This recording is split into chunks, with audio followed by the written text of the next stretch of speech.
네, 오늘은 교회 개혁 시리즈 5번째 너희들만의 하나님이라는 제목으로 여러분과 함께 은혜를 나누려고 합니다. 믿지 않는 사람들이 기독교를 배타적이다 이렇게 말합니다. 그러면 기독교가 정말 배타적인 종교일까요? 아닙니다. 기독교는 배타적인 종교가 아닙니다. 그런데 사람들이 왜 기독교를 배타적이다 이렇게 말을 할까요? 예를 들면 이런 겁니다. 당신 예수 안 믿으면 지옥 간다. 이렇게 말하는 겁니다. 여러분, 이 말이 복음일까요? 예수 안 믿으면 지옥 간다. 이게 복음일까요? 이건 복음이 아닙니다. 누구든지 예수를 믿으면 구원받고 천국에 간다. 이게 복음이죠. 근데 예수 안 믿으면 지옥 간다. 이렇게 말하는 겁니다. 당신 예수 안 믿으면 지옥 간다. 이 말은 마치 협박과도 같습니다. 믿지 않는 사람들한테 이 말을 하면은 그 말을 듣고 무서워서 예수를 믿게 될까요? 아마 그런 사람은 거의 없을 겁니다. 여러분, 이 배타적이라는 말이요. 자기들끼리 끼리끼리 모여서 다른 사람들이 그 안에 들어가지 못하게 하는 것, 그 안에 들어갈 수 없는 거, 이거를 배타적이다 이렇게 말합니다. 예수님의 복음이 배타적이냐? 절대로 그렇지 않습니다. 복음은 누구나 예수를 믿으면 구원을 받고 천국에 간다. 이게 복음입니다. 예수 천국 불신지옥, 여러분 이런 말 들어보셨죠? 예수 천국 불신지옥, 이 말도요, 안 믿는 사람들이 볼 때는 굉장히 거부감을 느낄 수 있는 그런 말입니다. 말을 어떻게 하느냐에 따라서 기독교는 아주 배타적인 종교가 될 수도 있습니다. 예수님이 유대교의 제사장, 바리새인, 서기관들과 싸운 이유가 뭐였느냐? 그들과 계속 대립각을 세우고 논쟁을 했던 이유가 뭐였느냐? 바로 유대교가 가지고 있었던 이 배타성 때문이었습니다. 유대인들은 율법을 모르는 이방인들과는 상종도 하지 않았습니다. 그들을 멸시했습니다. 밥도 같이 먹지 않았어요. 그럼 이게 율법이었느냐? 아니었습니다. 이스라엘 백성들이 출애굽할 때 여러분, 유대인들만 그 애굽을 떠난 게 아니었습니다. 이스라엘 백성들이 출애굽을 할 때요, 유대 민족만이 아니라 애굽에 있던 수많은 이방 잡족들이 같이 이스라엘 민족들과 같이 출애굽을 했습니다. 왜냐하면 당시에 애굽은 굉장한 제국이었거든요. 그래서 애굽에 포로로 잡혀오거나 전쟁 노예로 팔려온 사람들이 많았습니다. 그 사람들이 이스라엘 백성들과 똑같이 강제 노역을 했고요. 굉장히 힘든 삶을 살았습니다. 그래서 모세가 이스라엘 백성들을 이끌고 나올 때 이들도 같이 따라 나왔습니다. 그래서 이 사람들이 요단강을 건너서 세겜이라는 곳에 도착을 해서 함께 지파 동맹을 맺습니다. 그때 이방인들이 이제 우리도 당신들이 믿는, 당신 유대인들이 믿는 그 여호와 하나님을 믿겠노라고 맹세를 합니다.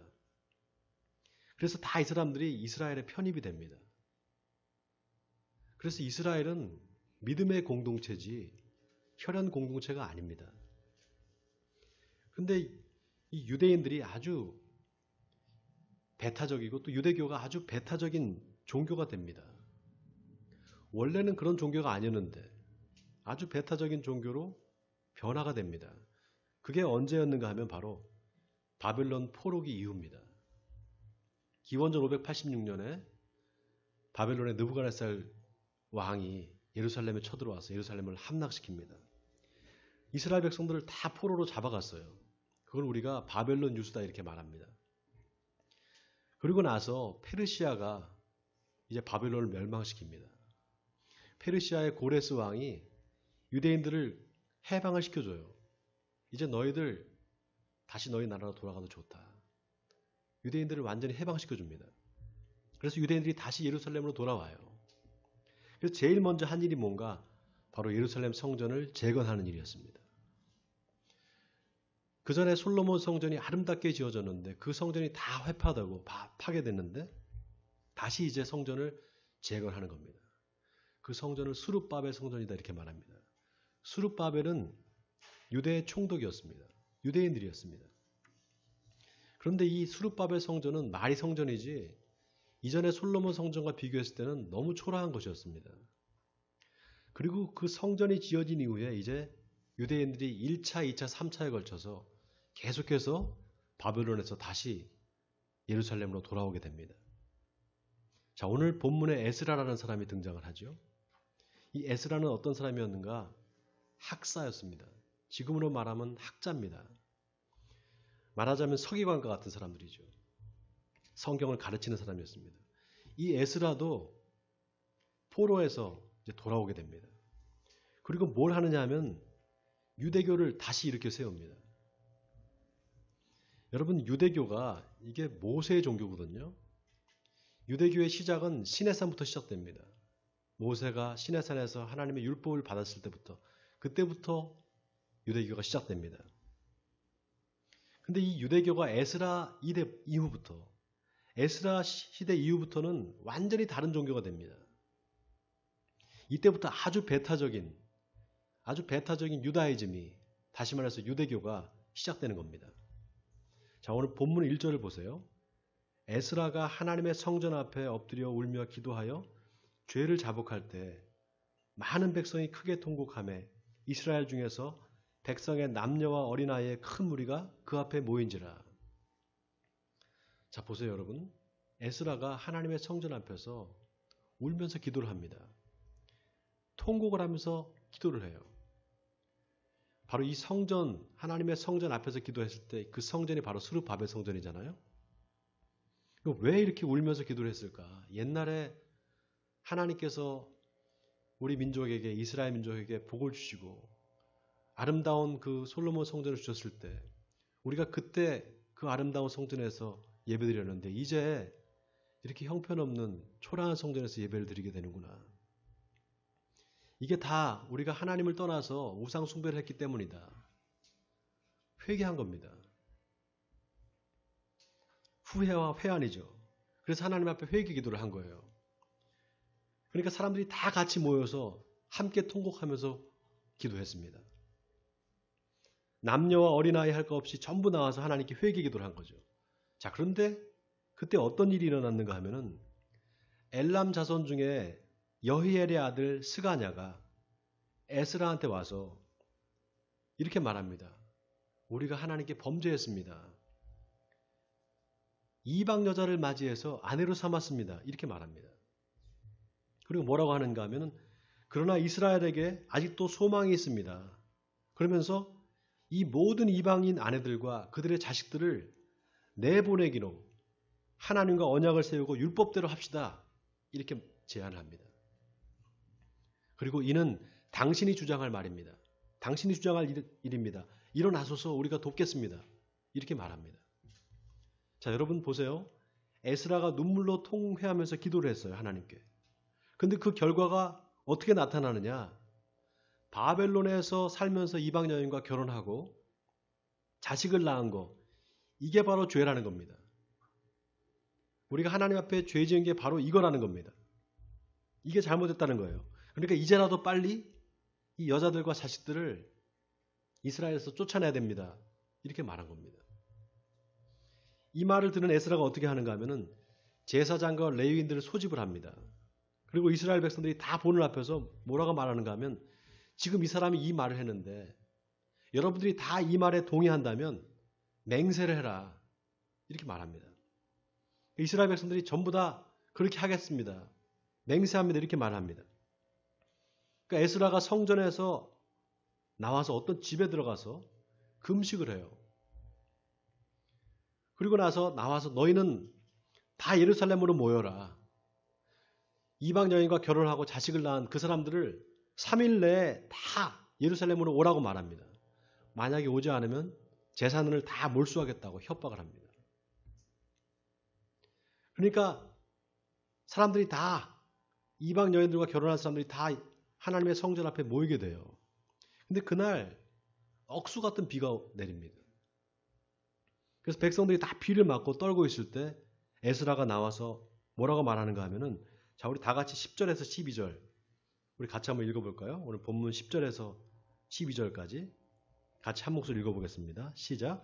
제사장 에스라가 일어나 그들에게 이르되 너희가 범죄하여 이방 여자를 아내로 삼아 이스라엘의 죄를 더하게 하였으니 이제 너희 조상들의 하나님 앞에서 죄를 자복하고 그의 뜻대로 행하여 그 지방 사람들과 이방 여인을 끊어버려라 하니 모든 회중이 큰 소리로 대답하여 이르되 당신의 말씀대로 우리가 마땅히 행할 것이니이다. 자, 에스라가 이방 여인들을 끊어버려라 그렇게 말하니까 모든 사람들이 네 알겠습니다. 그렇게 하겠습니다. 맹세를 했어요. 공교롭게 그날 엄청난 폭우가 쏟아지니까 사람들이 성전 밖에서 그 비를 다 맞게 됐습니다. 그런데 이 사람들이 뭐라고 말하는가 하면 이 일로 인해서 하나님의 진노가 우리에게 임하는 게 아니냐. 이대로 끝날 것이 아니라 철저하게 누가 이방인과 결혼해서 자식을 낳는지를 잘 조사를 하자. 이렇게 말합니다. 그래서 에스라가 사람을 시켜서 다 조사하게 합니다. 그래서 오늘 본문 18절부터 43절까지 이방 여인과 결혼한 사람들의 명단이 다 기록되어 있습니다. 18절부터 43절까지가 다 그 명단이에요. 이방인과 결혼한 사람들, 자식을 낳은 사람들의 명단입니다. 근데 주로 이 사람들이 어떤 사람들인가 하면 제사장과 레위인이었어요. 여러분 제사장, 레위인들 이 사람들이 어떤 사람들입니까? 종교 지도자들이잖아요. 지금으로 말하면 목사, 장로 이런 사람들입니다. 이 사람들이 이방 여인과 결혼해서 자식을 놓은 거예요. 여러분 놀라운 게 뭔지 아세요? 이방 여인과 자식들을 내쳐서 이스라엘 땅에서 다 내쫓자 하는 그 결정에 이스라엘 백성들이 전부 다 동의를 합니다. 다 찬성을 해요. 근데 딱 4명만 반대를 했어요.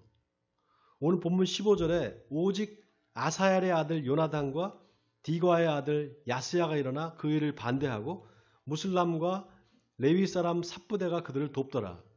자, 여기 무슬람과 레위 사람 삽부대가 그들을 돕더라 이렇게 나와 있는데 세번역 성경에 보면 이들이 그들에게 동조하였다 이렇게 나와 있습니다. 동조하였다는 이 말의 표현이 마치 잘못된 일에 어떤 협조를 한 것처럼 잘못하는 일에 협조한 것처럼 그렇게 성경에 나와 있습니다. 근데 원문에는 그렇게 나와 있지 않아요. 원문에는 그냥 도왔다 이렇게 나와 있습니다. 여러분 우리가 성경을 어떻게 해석하느냐에 따라서 우리 신앙이 완전히 달라집니다. 성경 말씀에 여러분 행간이 있습니다. 행간이. 그 행간 사이에 숨겨진 의미를 우리가 읽을 수 있어야 됩니다. 여러분 놀라운 게 18절부터 43절까지 이방 여인과 혼인한 유대인들의 이름을 쭉 다 언급한 다음에 맨 마지막 44절에 뭐라고 나와 있는가 하면요. 이상은 모두 이방 여인을 아내로 맞이한 자라. 그 중에는 자녀를 낳은 여인도 있었더라. 이렇게 하고 에스라서가 끝이 납니다. 그 중에는 자녀를 낳은 여인도 있었더라. 이 말은 이제 막 아이를 낳아서 핏덩어리를 안고 있는 산모도 있었다는 겁니다. 산후조리를 해야 되는 그 산모를 갓난아이와 함께 이스라엘 땅에서 내쫓아낸 겁니다. 유대인들은 이 사건을 아주 정당한 일로 말합니다.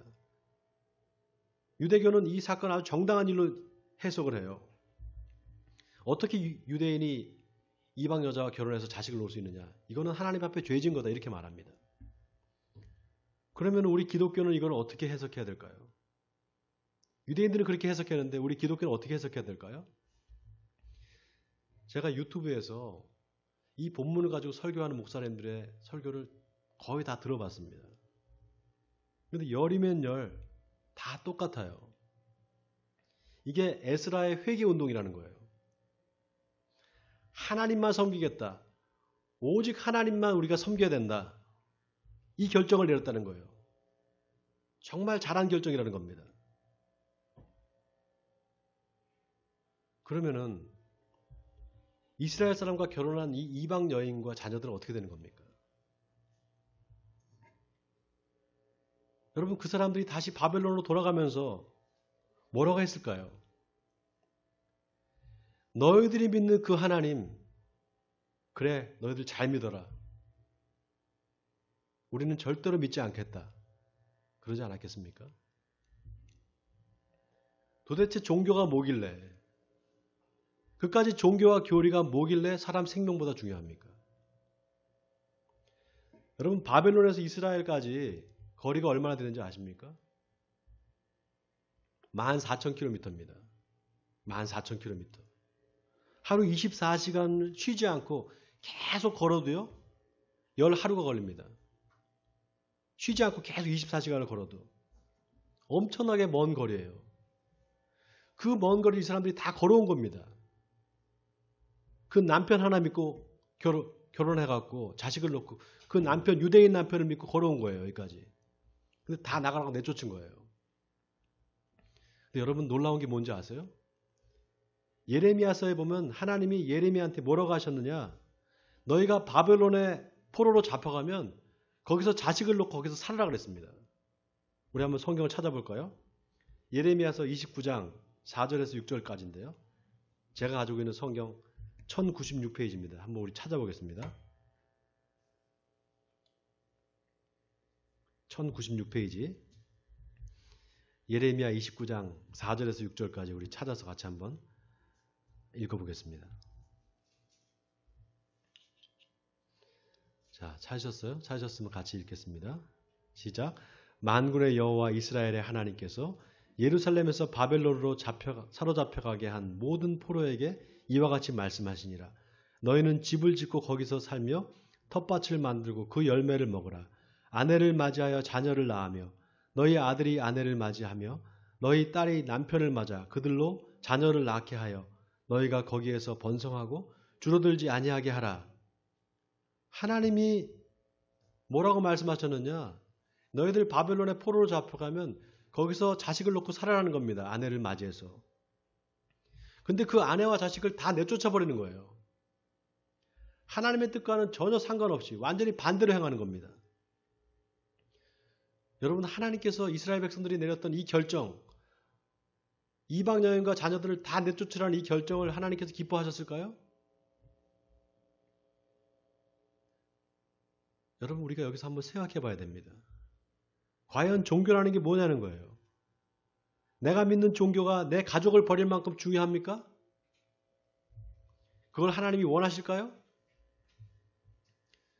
여러분, 종교는 인간을 억압하기 위해서 있는 게 아닙니다. 인간을 억압하기 위해서 있는 게 아니에요. 종교는 인간을 해방시키기 위해 있는 겁니다. 특히 기독교는 하나님의 죄의 속박에서, 죄의 굴레에서 신음하는 사람들을 구원하시기 위해서 당신의 아들 예수 그리스도를 보내주셨다는 그 종교입니다. 하나님은 해방의 하나님이셔요. 자유를 주시는 하나님이십니다. 그래서 하나님의 이름이 여호와입니다. 여호와는 구원하신다 이 뜻이에요. 하나님의 아들 예수 그리스도도 마찬가지입니다. 아들을 낳으니 그 이름을 예수로 하라. 이는 자기 백성을 그의 죄에서 구원하자 하심이니라. 예수님이 너희가 진리를 알지니 진리가 너희를 자유케 하리라 이렇게 말씀하셨습니다. 이 말씀을 누구한테 하셨는가 하면은요, 자기를 믿는 유대인들한테 하셨어요. 예수를 믿는 유대인들. 그 유대인들은 어떤 유대인들이냐? 유대교를 믿는 유대인들입니다. 바로 배타적인 유대교를 믿는 유대인들이었어요. 여러분, 참 진리는 사람을 자유롭게 하지 억압하지 않습니다. 그러니까 예수님이 말씀하신 진리는 배타적인 진리가 아니에요. 사람을 억압하는 진리가 아닙니다. 사람을 자유케 하는 진리입니다. 저는 한국교회의 과제가, 한국교회의 개혁 과제가 바로 이거라고 생각합니다. 한국교회가 왜 능력이 없느냐? 바로 이 배타적인 진리관에 문제가 있어요. 예수를 배타적으로 믿는 겁니다. 이 말이 무슨 말인가? 마치 유대인들처럼 하나님을 배타적으로 믿는 것처럼 그렇게 예수를 믿는다는 거예요. 예수를 믿으면 구원받고 천국 간다. 여러분, 이게 복음입니다.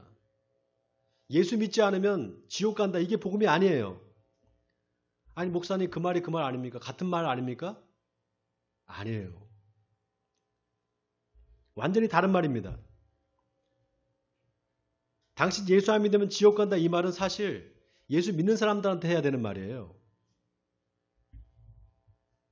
예수를 제대로 안 믿고 예수 믿으면서 온갖 나쁜 짓 하는 사람들, 그 사람들한테 경고하는 말입니다. 당신들 예수 믿으려면 똑바로 믿어야 된다. 아니면 지옥 갈 수도 있다. 이 말은 예수 믿는 사람들한테 해야 돼요. 왜냐하면 예수를 믿지 않는 사람은 하나님을 믿지 않기 때문에 지옥이고 천국이고 믿지도 않습니다. 그러니까 말 자체가 안 되는 말이에요. 예수 믿는 사람들한테 할 말입니다. 이거는. 여러분, 복음은 누구한테나 다 좋은 소식입니다. 그래서 복음은 기쁜 소식이에요. 하나님은 이스라엘 민족만의 하나님이 아닙니다. 많은 이방 민족들이 믿는 신들이 있었어요. 저들이 믿는 우상들이 있었습니다. 성경에 나오는 바알과 아세라, 아스다롯, 밀감, 밀곰, 몰렉, 다곤, 수많은 우상들이 나옵니다. 그런데 그런 우상들은 다 인간이 만든 거예요. 아무것도 아닙니다. 실체가 없는 거예요. 이 말은 무슨 말이냐? 우리가 믿는 하나님이 여러 신들 중에 하나가 아니라 오직 한 분이라는 거예요. 바로 이 세상을 창조한 조물주고 창조주입니다. 그 하나님은 이스라엘 민족만의 하나님이 아니라 모든 인류의 하나님이셔요. 그래서 하나님은 유대인의 하나님도 되시고 헬라인의 하나님도 되십니다. 이 말은 무슨 말인가? 하나님은 기독교인들만의 하나님이 아니라 다른 종교를 믿는 사람들에게도 하나님이시라는 겁니다. 그 창조주 하나님을 우리는 믿는 겁니다. 예수 그리스도도 마찬가지예요. 여러분, 우리가 왜 예수를 믿습니까? 예수의 십자가 사건은 왜 모든 사람들에게 복음이 됩니까? 왜 그게 기쁜 소식이 됩니까? 예수님이 예수 믿는 사람들만을 위해서 십자가에서 돌아가셨을까요? 우리 예수 믿는 사람들만을 위해서, 우리 예수 믿는 사람들의 죄를 사하기 위해서 돌아가셨을까요? 아닙니다. 모든 사람의 죄를 다 사하기 위해서 십자가를 지신 겁니다. 그렇기 때문에 복음인 거예요. 그래서 복음서를 보면 예수님의 행적을 가만히 살펴보면요, 예수님이 주로 이방인들이 사는 곳에 그쪽에 자꾸 가십니다. 여러분, 예수님의 출신지가 어딥니까? 나사렛이잖아요. 그 나사렛이 어떤 곳입니까? 예수님의 제자였던 나다나엘이 뭐라고 했습니까? 나사렛에서 무슨 선한 것이 나겠느냐? 그 말은 나사렛에서 선한 것이 날 수 없다는 겁니다. 왜냐하면 나사렛은 이방인들 천지거든요. 성지순례 가보면, 나사렛에 가보면요, 아랍 사람들이 얼마나 많은지 모릅니다. 또 예수님께서 공생애를 시작하셨던 갈릴리 호수 근처, 갈릴리 가버나움, 거기도 마찬가지입니다. 갈릴리 호수를 주변으로 해서 있는 마을들이 다 이방인 동네예요. 예수님의 복음은 항상 이방을 향했습니다. 그런데 유대인들은 철저히 이방인들을 배척했어요. 바로 이 학사 에스라 이후에 유대교는 그 본래의 정신을 잃어버립니다. 완전히 배타적인 종교로 변해버립니다. 여러분, 내 이웃을 내 자신과 같이 사랑하라. 이 말씀은 예수님께서 하신 말씀이 아니에요. 따로 하신 말씀이 아닙니다. 이거는 율법이에요. 레위기 19장에 나오는 율법입니다. 하나님을 사랑하라. 내 이웃을 내 자신과 같이 사랑하라. 그 율법입니다. 근데 유대인들은 그 이웃이 누구인지를 몰랐어요.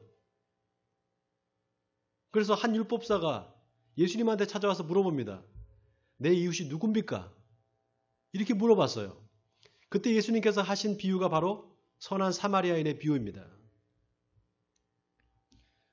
여러분, 사마리아인들은 유대인들이 가장 멸시했던 사람들이에요. 왜냐하면 옛날 북이스라엘의 수도가 사마리아였습니다.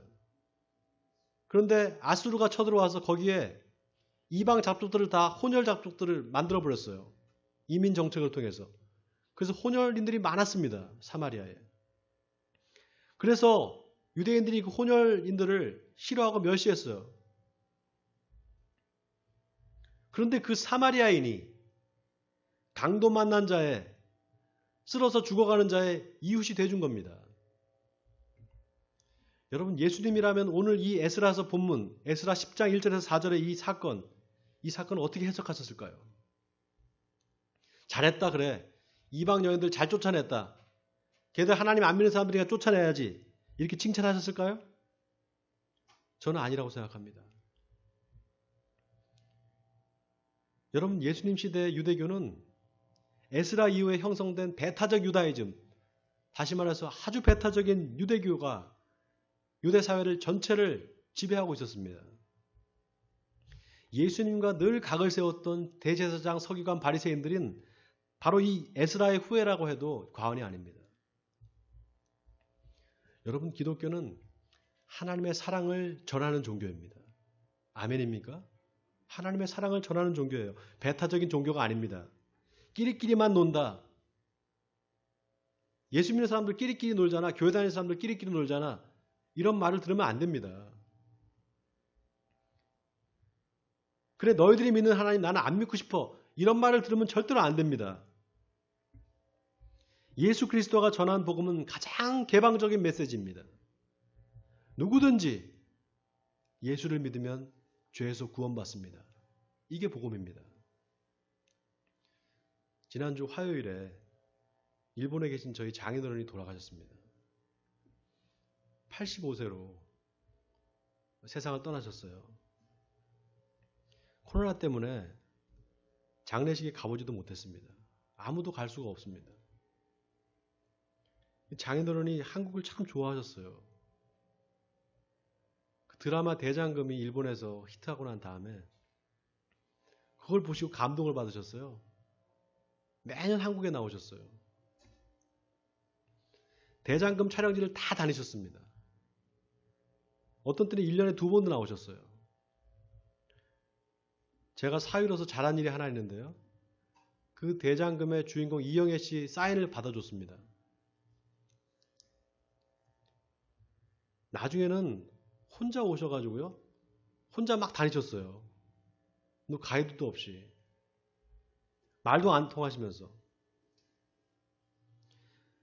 경주, 안동, 전주, 팔도 안 가보신 데가 없이 다 다니셨어요. 유네스코 문화유산은 다 다니셨습니다. 근데 여러분 여행지 가면은 한국관광공사에서 하는 그런 앙케이트 조사 같은 게 있어요. 이거 좀 개선할 점이 없느냐 이런 거를 이제 앙케이트로 묻고 설문조사하는 게 있는데 그거를 저희 장인들이 다 일일이 작성하셨어요. 그래서 그거를 관광공사에 다 보냈습니다. 이런 거를 좀 개선했으면 좋겠다. 이런 걸 다 보내줬어요. 그래서 한국관광공사에서 고맙다고 상을 줬어요. 디지털 카메라를 선물했습니다. 다른 외국에는 한 군데도 가보신 적이 없어요. 한국에만 오셨습니다.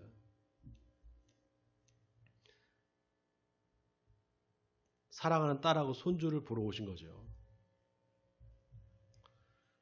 근데 교회는 다니지 않으셨어요. 일본에는 한국처럼 교회가 없잖아요. 일본의 기독교를 믿는 사람은 0.1%인가요? 0.3%밖에 안 됩니다. 0.03%인가요? 아마 그 정도밖에 안 됩니다. 교회가 없습니다. 근데 나중에 사위가 목사가 돼서 교회를 시작하고 나서 한국에 오실 때마다 저희 교회에 나오셨습니다.